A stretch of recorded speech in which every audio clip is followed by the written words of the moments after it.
Em 1 de junho de 1969, os torcedores do Flamengo, cansados de atitudes racistas dos rivais, resolveram levar um urubu para o Maraca para calar a torcida adversária?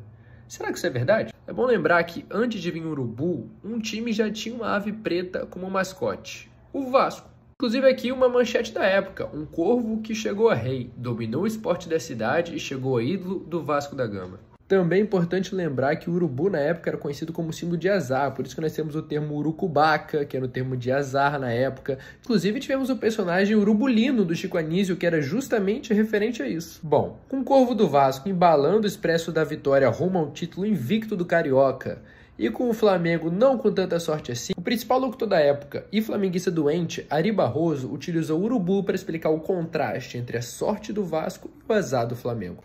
Bom, primeiro teve uma resistência da torcida do Flamengo com o apelido do urubu, mas depois, cansado de escutar sobre o azar do urubu flamenguista e a sorte do corvo vascaíno, pegaram o urubu, amarraram a bandeira do Vasco na pata e jogaram pela Gávea. Isso em 1947.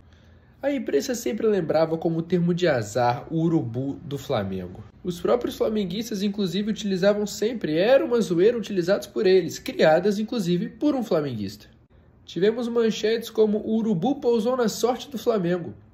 E quando o Vasco ganhou o Carioca, tivemos o Flamengo pede a morte do urubu.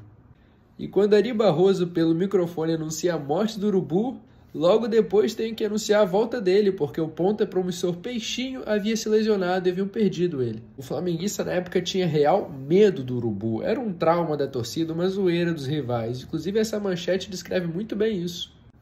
Inclusive em uma transmissão, o narrador Dodô disse que o Flamengo ia tomar o gol de empate. Então se ouve na transmissão o flamenguista dizendo "Fala, boca de urubu", dizendo que era para ele parar de dar azar ao seu time. Isso um próprio flamenguista, não dá para dizer que foi racista.